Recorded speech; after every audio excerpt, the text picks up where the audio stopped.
अस्सलाम वालेकुम। तो आज की इस वीडियो में हम बात करेंगे फाइनल ईयर प्रोजेक्ट के हवाले से। तो फाइनल ईयर प्रोजेक्ट बेसिकली होता क्या है और इस प्रोजेक्ट की क्या इम्पोर्टेंस है आपके करियर में और आपके होल अंडर ग्रेजुएट लेवल के ऊपर। और इसमें मैं मेनली तीन चीज़ों के बारे में बात करूंगा कि आपको पहली चीज़ ये कि आपको प्रोजेक्ट सेलेक्ट कैसे करना है, दूसरी चीज़ ये कि आपके ग्रुप मेंबर्स कैसे होने चाहिए, और तीसरी चीज़ ये कि आपके सुपरवाइज़र कैसे होने चाहिए। तो इन तीन चीज़ों के ऊपर मैं आपको पूरा ओवरऑल जो गाइडेंस है वो मैं प्रोवाइड कर दूंगा। तो बेसिकली सबसे पहले देखते हैं फाइनल ईयर प्रोजेक्ट बेसिकली होता क्या है। फाइनल ईयर प्रोजेक्ट बेसिकली आपका 7 और 8 सेमेस्टर, इन 2 सेमेस्टर्स में कंबाइन ये प्रोजेक्ट चल रहा होता है। यानी आप समझ लें कि तकरीबन आपके ये पूरे साल का ही प्रोजेक्ट होता है।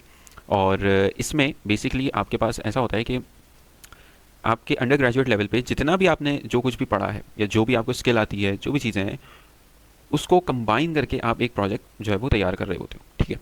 अच्छा, अब प्रोजेक्ट होना कैसा चाहिए, क्या चीज़ें होती हैं, वो हम आगे देखेंगे। फिलहाल मैं आपको टाइमलाइन बता देता हूँ कि ये पूरा प्रोजेक्ट का बेसिकली ओवरऑल टाइमलाइन होता क्या है।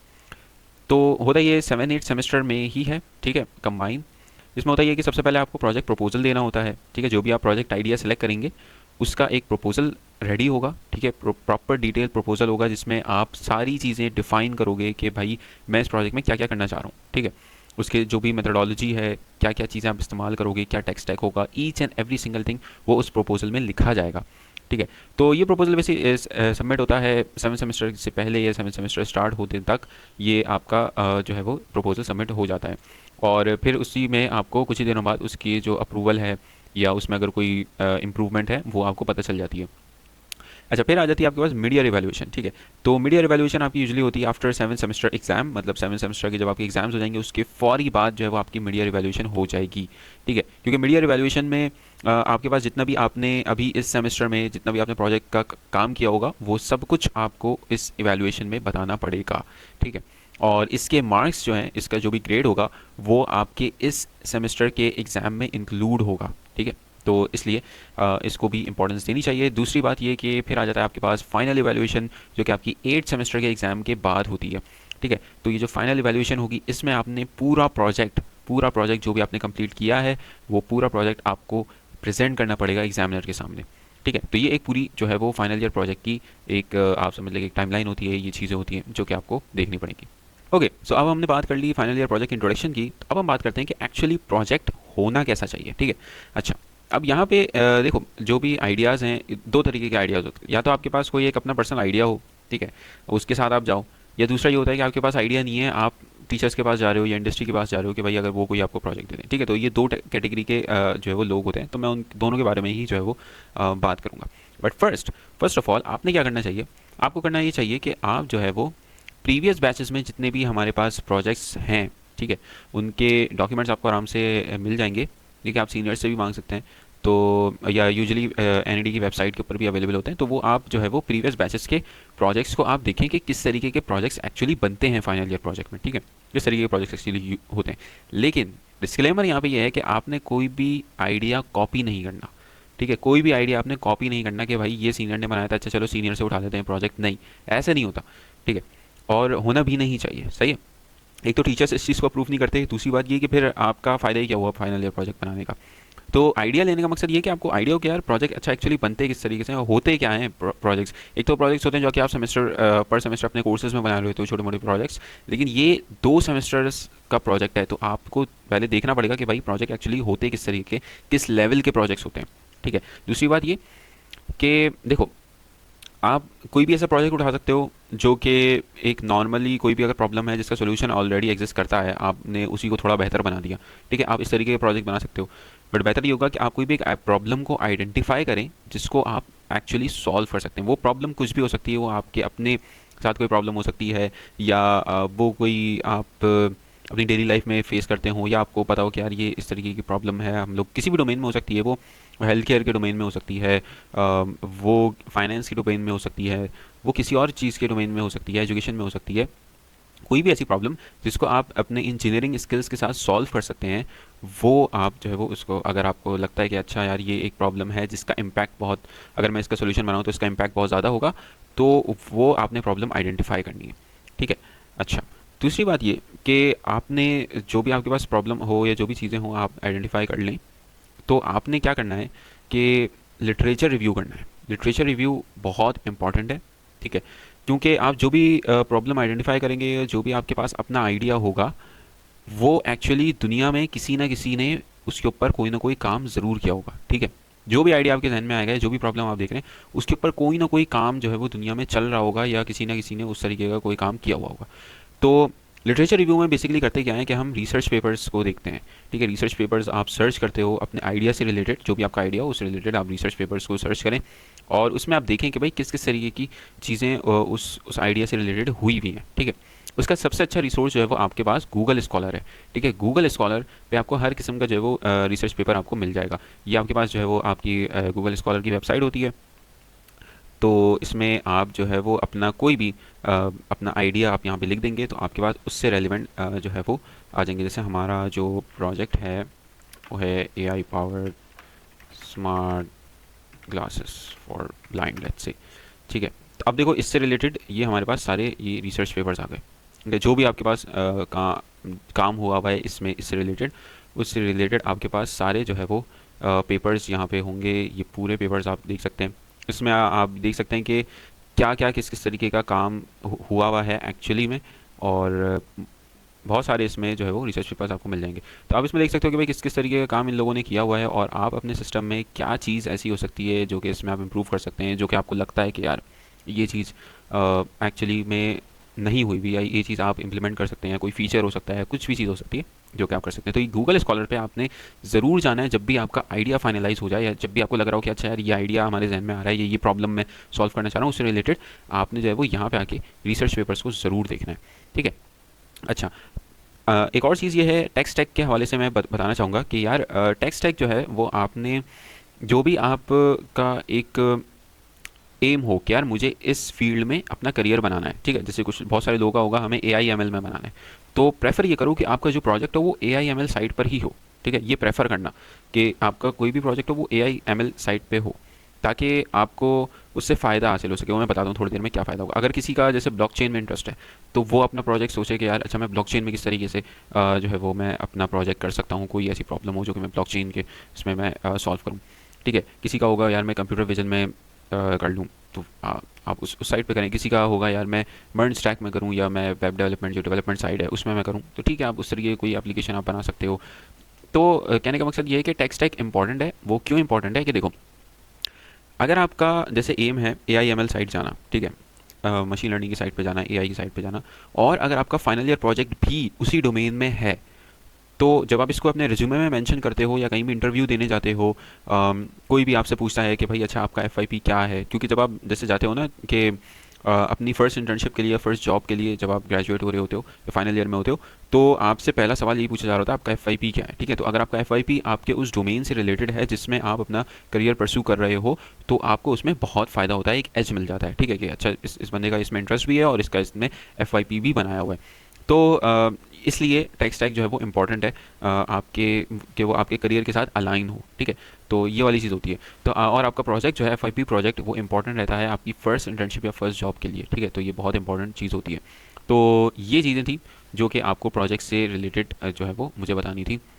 तो ये तो वो चीज़ें हैं जो कि अगर आप अपना खुद का आइडिया जो है वो लेकर आ रहे हो तो आपको इस तरीके से चीज़ों को टैकल करना पड़ेगा। अब हम बात करते हैं प्रोजेक्ट्स की। जैसे मैंने बोला कि अगर आपके पास कोई आइडिया है, ठीक है, अगर आप अपने आइडिया के साथ भी अगर प्रोजेक्ट बनाते हो उसमें कोई गलत बात नहीं है, बट उसकी अहमियत आपकी और बढ़ेगी जब आप उसको लिंक कर दोगे किसी इंडस्ट्री के साथ। इंडस्ट्री से मुराद किसी कंपनी के साथ, ठीक है। अगर कोई कंपनी जो है वो आपके आइडिया में इंटरेस्टेड होगी तो वो ज़रूर कोलैबोरेट कर सकती है। अब देखो इंडस्ट्री के प्रोजेक्ट मिलते किस तरीके से हैं। इंडस्ट्री के प्रोजेक्ट्स आपको जो है वो तीन तरीके से आपको मिल सकते हैं। पहला ये कि आप डी आई एल ऑफिस जो है एन ई डी में वहाँ पे प्रोजेक्ट्स आते हैं इंडस्ट्री के, ठीक है। आप वहाँ से आप रब्ता कर सकते हैं, वहाँ से आप पूछ सकते हैं कि भाई प्रोजेक्ट्स हैं, तो वहाँ से आपको इंडस्ट्री के प्रोजेक्ट्स मिल सकते हैं, ठीक है। दूसरा ये कि अगर आपके कोई कनेक्शन है किसी कंपनी में, किसी सॉफ्टवेयर कंपनी में, किसी प्रोडक्ट कंपनी में, तो आप वहाँ पे उनसे बात कर सकते हैं, किसी सीनियर इंजीनियर से, सीनियर प्रोफेशनल से, अगर वो आपको कोई प्रोजेक्ट जो है वो असिस्ट कर सके आपके प्रोजेक्ट में, ठीक है। तो उस तरीके से भी आपका ये हो जाएगा कि एक प्रोफेशनल जो काम कर रहा है किसी एक इंडस्ट्री में वो आपके साथ लिंक है, ठीक है। आप इस तरीके से भी आप कर सकते हो चीज़ें। या फिर आप इंडस्ट्री का प्रोजेक्ट आप ले सकते हो अपने सुपरवाइज़र के थ्रू, ठीक है। तो बहुत सारे कुछ कुछ सुपरवाइजर्स हैं जो कि आपको जिनके पास इंडस्ट्री के प्रोजेक्ट्स आते हैं, और वो फिर एज एन एफ बच्चों से जो है वो प्रोजेक्ट्स वो करवा देते हैं।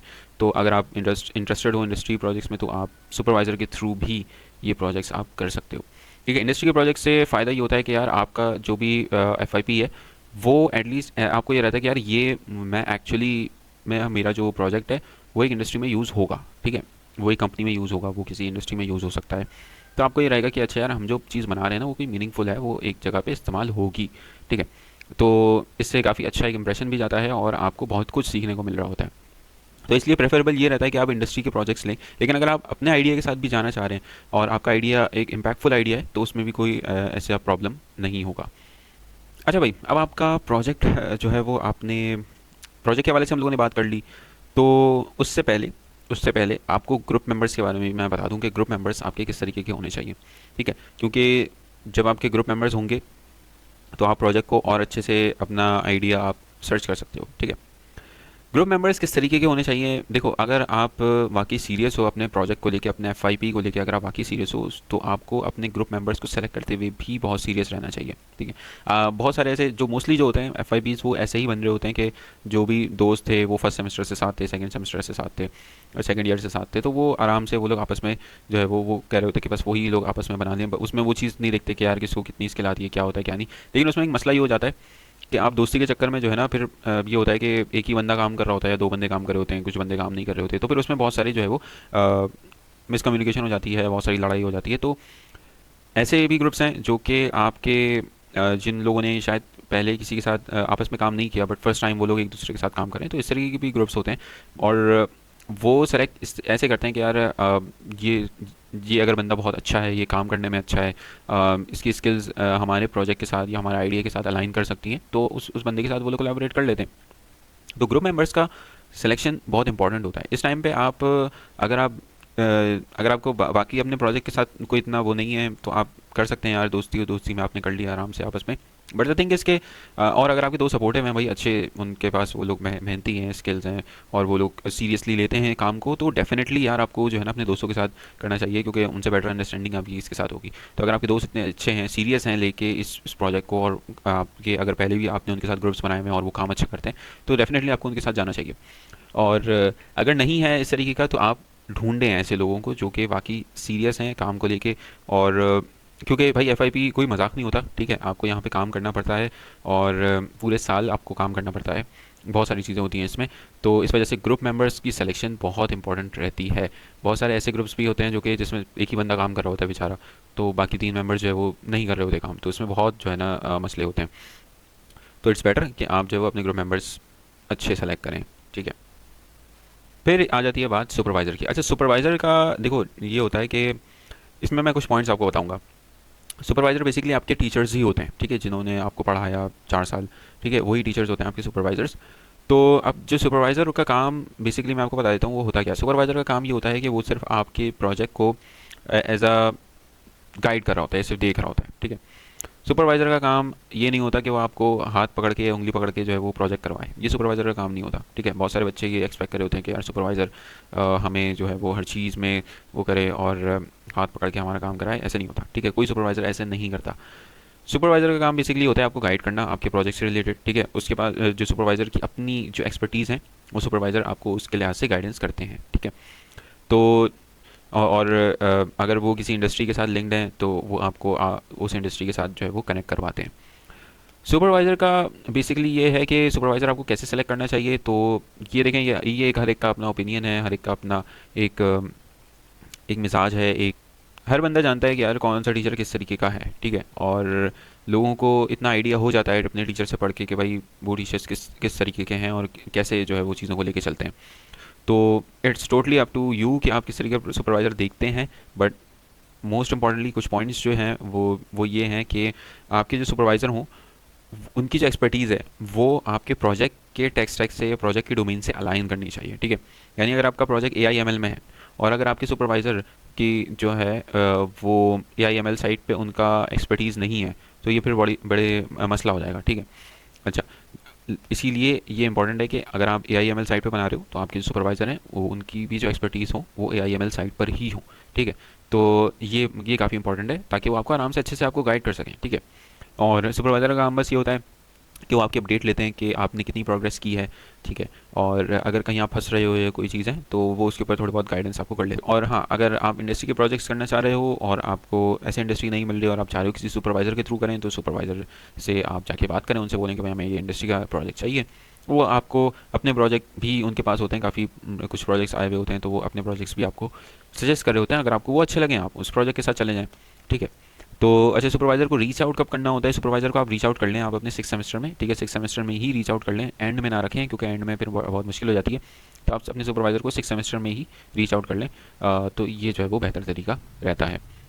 तो ये कुछ गाइडलाइंस थी भाई हमारी फाइनल ईयर प्रोजेक्ट से रिलेटेड। अगर आपको कोई और क्वेश्चंस हों, कोई और डाउट्स हों, तो वो आप जो है वो कमेंट सेक्शन में हमसे पूछ सकते हैं। Thank you.